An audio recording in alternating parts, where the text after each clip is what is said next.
다 같이 찬송가 310장 함께 찬양하겠습니다. 찬송가 310장입니다.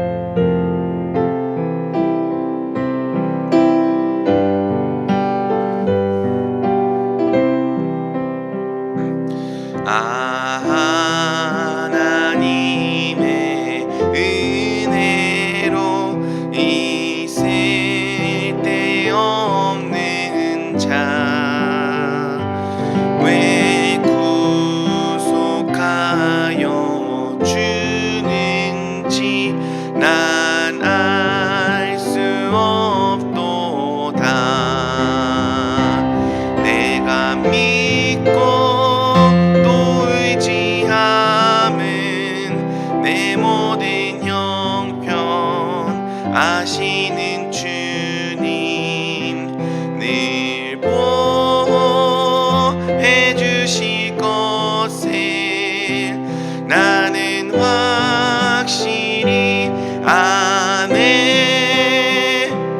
왜 내게 굳센 믿음과 또 복음 주셔서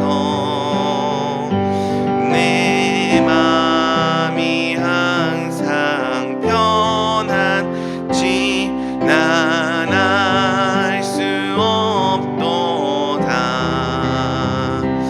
내가 믿고 또 의지함은 내 모든 형편 아시는 주님 늘 보호해 주실 것을 나는 확실히 아네.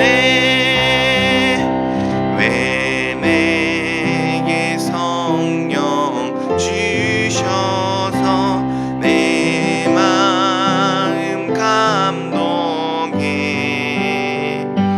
주 예수 믿게 하는지 수 없도다. 내가 믿고 또 의지함은 내 모든 형편 아시는 주님 늘 보호해 주실 것을 나는 확실히 아네. 주 언제 강림하실지 오 밤에 오 낮에 또 주님 만날 그곳도 난 알 수 없도다. 내가 믿고 또 의지함은 내 모든 형편 아시는 주님 늘 보호해 주실 것을 나는 확실히 아네. 기도하겠습니다. 사랑이 많으신 하나님 아버지, 오늘도 우리를 이 새벽에 불러주시고 또 함께 기도하게 하여 주신 은혜에 감사를 드립니다. 하나님께서 큰 은혜로 참으로 쓸데없는 자, 또 참으로 부족한 자, 또 멸망받기에 합당한 죄인인 우리를 구원하여 주셨습니다. 우리에게 믿음과 복음을 주셔서 우리의 마음을 평안케 하셨고 또 우리에게 성령을 주셔서 예수님을 알아보게 하시고 그분을 우리의 주님으로 고백하게 하셨습니다. 주님, 이 은혜에 우리가 감사드립니다. 그리고 오늘도 우리가 우리의 주 되신 예수 그리스도만을 의지하고 또 주님께만 기도하기 원합니다. 이 시간 말씀이 선포될 때 주께서 그 말씀을 통해 우리의 마음을 새롭게 하여 주시고 또 오늘 우리가 기도할 때 주여 우리의 기도에 응답하여 주시옵소서. 우리와 함께 하시는 주님께 감사를 드리며 우리 주 예수 그리스도의 이름으로 기도드립니다. 아멘. 오늘 하나님께서 우리에게 주시는 본문은 마태복음 9장 9절에서 13절입니다. 마태복음 9장 9절에서 13절입니다. 9절에서 13절 말씀을 저와 성도님들께서 번갈아 가며 교독하겠습니다. 예수께서 그곳을 떠나 지나가시다가 마테라 하는 사람이 세관에 앉아 있는 것을 보시고 이르시되 나를 따르라 하시니 일어나 따르니라. 예수께서 마태의 집에서 앉아 음식을 잡수실 때에 많은 세리와 죄인들이 와서 예수와 그의 제자들과 함께 앉았더니 바리새인들이 보고 그의 제자들에게 이르되 어찌하여 너희 선생은 세리와 죄인들과 함께 잡수시느냐? 예수께서 들으시고 이르시되 건강한 자에게는 의사가 쓸데없고 병든 자에게라야 쓸데있느니라. 함께 읽겠습니다. 너희는 가서 내가 긍휼을 원하고 제사를 원하지 아니하노라 하신 뜻이 무엇인지 배우라. 나는 의인을 부르러 온 것이 아니요 죄인을 부르러 왔노라 하시니라. 아멘. 이 말씀의 은혜가 저와 성도님들 모두에게 넘치기를 간절히 소망합니다. 오늘은 마태복음 9장 9절에서 13절 말씀을 통해 긍휼을 원하고 제사를 원하지 아니하노라는 제목으로 함께 말씀 나누겠습니다. 어제부터 우리가 마태복음 9장을 살펴보고 있는데요. 마태복음 9장의 전반부는 예수님께서 죄사함의 권세를 가지셨으며 의인이 아니라 죄인들을 부르시기 위해 오셨다는 메시지를 우리에게 전하고 있습니다. 9절을 보면 예수님은 길을 지나시다가 마태라는 한 사람이 세관에 앉아 있는 것을 발견하십니다. 마태가 세관에 앉아 있었다는 표현 때문에 그가 세리장이었다고 주장하는 사람들도 있지만 확실치는 않습니다. 아무튼 그가 세리였으면 확실하죠.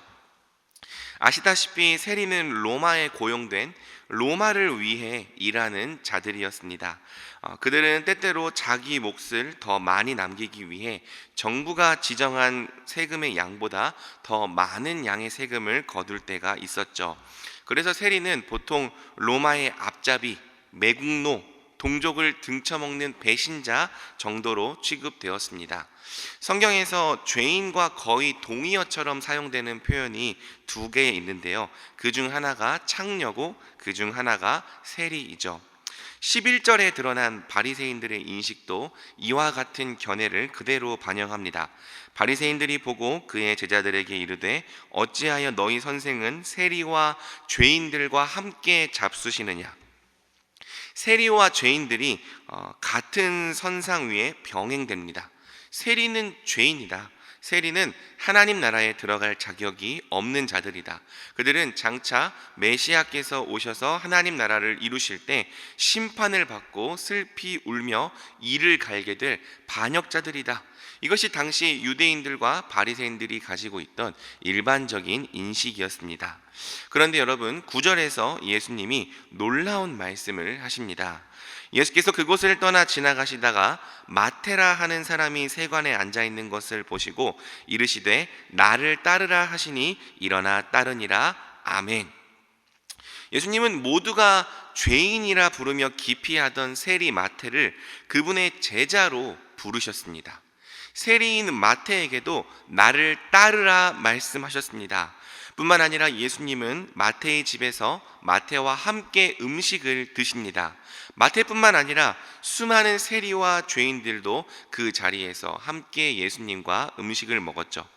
바리새인들이 어찌하여 너희 선생은 세리와 죄인들과 함께 잡수시느냐 묻습니다. 그러자 예수님께서 대답하십니다. 12절과 13절입니다. 예수께서 들으시고 이르시되 건강한 자에게는 의사가 쓸데없고 병든 자에게라야 쓸데있느니라. 13절 하반절 나는 의인을 부르러 온 것이 아니요 죄인을 부르러 왔노라 하시니라. 아멘. 예수님은 건강한 자에게는 의사가 쓸데없고 병든 자에게라야 쓸데가 있는 것처럼 내가 의인이 아니라 죄인을 부르기 위해 왔다고 말씀하시는 거죠. 사랑하는 여러분, 예수님은 그리스도십니다. 메시아십니다. 다윗의 자손으로 오신 하나님 나라의 왕이십니다. 그분은 곧 아버지의 뜻을 따라 하나님의 나라를 새롭게 하실 것입니다. 그런데 여러분, 만약 여러분이 한 나라를 세우고자 하시는 왕이라면 어떤 자들을 등용하겠습니까? 누구를 불러서 여러분의 신하로 삼고 누구를 불러서 여러분의 백성이 되게 하겠습니까? 최대한 의롭고 최대한 선하고 최대한 유능한 자들을 부르려 하지 않겠습니까? 여러분의 나라를 또 여러분의 정부를 그런 선한 사람들로 세우려 하지 않겠습니까? 적어도 유대인들과 바리새인들은 그렇게 생각했습니다. 이 땅에 오실 메시아는 자기들처럼 율법을 잘 지키는 그런 의인들을 불러서 세울 것이라 믿었습니다. 반대로 하나님의 율법을 어기고 있는 세리들과 창녀들과 이방의 죄인들은 하나님께서 공의로 심판하실 거라 믿었던 거죠. 그런데 여러분, 놀랍게도 예수님은 세리를 부르십니다. 죄인을 부르십니다. 병든 자를 부르시고 그들에게 나를 따르라 말씀하십니다. 더 나아가 예수님은 죄인들과 친구가 되시고 죄인들과 가족이 되시며 죄인들과 한 자리에서 더불어 먹으십니다. 오늘 본문은 예수님이 의인을 부르시기 위해 이 땅에 오신 것이 아니라 우리 같은 죄인을 부르시기 위해 이 땅에 오셨음을 분명히 보여주는 것이죠. 그렇습니다. 사랑하는 여러분, 예수님은 과거에나 오늘이나 한결같이 죄인들을 그 나라의 백성으로 부르십니다. 힘있고 유능하고 지혜롭고 선한 사람들이 아니라 힘없고 무력하고 무지하고 죄악에 빠져있던 우리를 구원하셔서 그분의 백성과 제자로 삼으십니다. 창세부터 지금까지 그 나라는 항상 죄인들이 들어가는 나라였습니다. 만약 예수님께서 우리에게 어떤 자격을 찾으셨다면, 또 그 나라에 들어갈 만한 자질을 찾으셨다면 우리 중 누가 그 나라에 들어갈 수 있겠습니까? 그러나 그분은 우리 같은 죄인들이 앉아 있는 곳을 보십니다. 그리고 우리 같은 죄인들이 앉아 있는 곳을 찾아와 말씀하십니다. 나를 따르라. 그리고 그분을 믿고 따르는 자에게는 죄사함과 더불어서 영원한 하나님 나라와 생명을 주시겠다고 말씀하십니다. 사랑하는 여러분, 이것이 얼마나 은혜로운 초청입니까?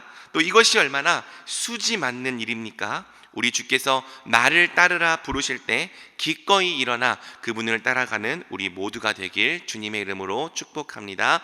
아멘. 한편 우리는 오늘 본문의 바리새인들을 통해 되돌아봐야 될 모습이 한 가지 있습니다. 바리새인들은 예수님이 세리 및 죄인들과 교제하시는 모습을 못마땅하게 여겼습니다. 이는 불법이며 선생이라 불리는 자가 할 일이 아니라고 여겼죠.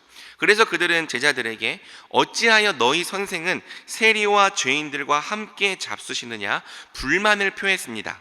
이에 예수님은 자신이 죄인을 부르러 왔다는 말씀과 더불어 13절 상반절에서 다음과 같이 말씀하십니다. 너희는 가서 내가 긍휼을 원하고 제사를 원하지 아니하노라 하신 뜻이 무엇인지 배우라. 이 말씀은 호세아 6장 6절에 기록된 말씀이죠. 예수님은 바리새인들에게 호세아 6장 6절 내가 긍휼을 원하고 제사를 원하지 아니하노라 말씀하신 뜻이 무엇인지 배우라고 말씀하십니다. 긍휼은 본래 히브리어에서 헤세드, 하나님의 신실한 언약적인 사랑, 자기 백성과 스스로 언약을 맺으시고 그 언약에 기초하여서 자기 백성을 사랑하는 사랑을 말합니다. 그런데 여러분, 이 헤세드란 단어가 사람과 사람 사이에 적용되면 하나님 사랑에 기초한 이웃 사랑을 뜻하는 단어가 됩니다. 즉 하나님의 사랑을 받았기 때문에 나도 다른 사람들을 사랑하는 사랑, 하나님의 사랑으로 이웃을 사랑하는 사랑이 되는 거죠. 나는 제사가 아니라 긍휼을 원한다.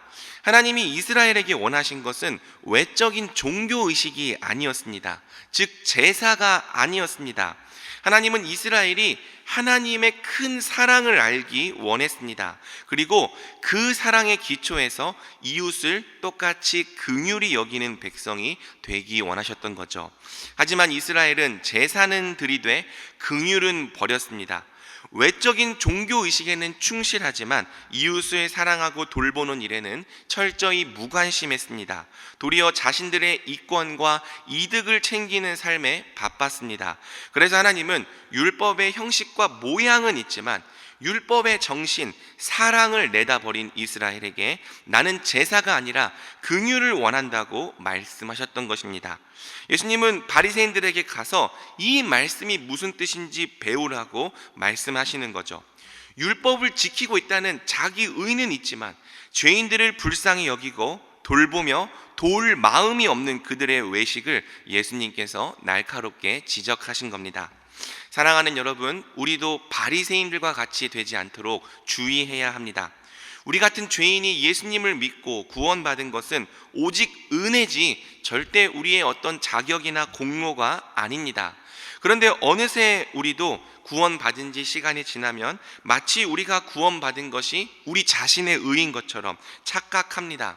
그래서 내가 저 죄인들과 달리 훨씬 더 의롭고 거룩하다 생각합니다. 죄인들을 긍휼과 구원의 대상이 아니라 무시하고 멀리하고 업신여기고 최대한 피해야 될 대상으로 여깁니다. 어느새 의롭고 건강하고 깨끗하고 말이 통하는 사랑받을 만한 사람하고만 어울리려 합니다.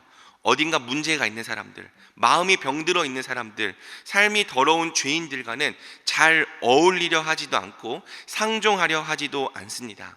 만약 우리 마음과 삶에 이런 태도가 있다면 우리도 어느새 바리새인들과 같이 변해버린 것이죠. 만약 우리가 정말 은혜로 값없이 긍휼히 여김 받았다면 마땅히 다른 죄인들도 값없이 긍휼히 여겨야 할 것입니다. 죄인들을 향한 우리 하나님 아버지의 마음을 알고 마땅히 그들에게 긍휼을 베푸는 자들이 되어야 할 줄 믿습니다. 아멘. 그러므로 우리 대전중앙교회가 내가 긍휼을 원하고 제사를 원하지 아니하노라 말씀하신 하나님의 참 뜻을 아는 교회가 되기를 원합니다. 본래 죄인이었지만 아무 값없이 긍휼히 여김 받은 은혜의 자녀답게 다른 죄인들을 긍휼히 여기는 자들 되길 우리 주님의 이름으로 간절히 소망합니다. 아멘. 이 시간 우리 기도할 때 말씀 붙들고 함께 기도하겠습니다. 우리는 본래 천국에 합당하지 않은 죄인이었습니다. 예수님과 함께할 자격이 전혀 없는 자들이었습니다. 그러나 예수님은 우리 같은 죄인들을 먼저 찾아오셔서 나를 따르라 말씀하시고 우리를 그분의 백성과 자녀로 삼아 주셨습니다. 먼저는 우리 같은 죄인을 부르시고 살리신 주님의 은혜에 감사하기 원합니다. 한편 우리가 주님의 값없는 긍휼을 입은 자라면 우리도 마땅히 다른 자들을 긍휼히 여겨야 합니다. 의롭고 선하고 사랑받을 만한 자만 사랑하는 것이 아니라 연약하고 부정하고 자격 없는 죄인들도 품고 사랑해야 합니다. 끌어안고 기도해야 합니다. 나는 제사가 아니라 긍휼을 원한다는 주의 말씀에 순종하는 우리가 되도록 함께 기도하기 원합니다. 또 교회를 위해 함께 기도하기 원합니다. 우리 교회가 제사가 아니라 긍휼의 열심을 내는 교회가 되게 하여 주시옵소서. 죄인들을 사랑하고 죄인들을 초청하고 죄인들과 친구가 되는 교회가 되게 하옵소서. 죄인들을 구원하는 교회가 되게 하옵소서. 또 이 나라를 위해 기도할 때 이 나라가 정의와 공의를 행하는 나라가 되게 하옵소서. 함께 주여 한번 부르고 말씀 붙들고 기도하겠습니다. 주여,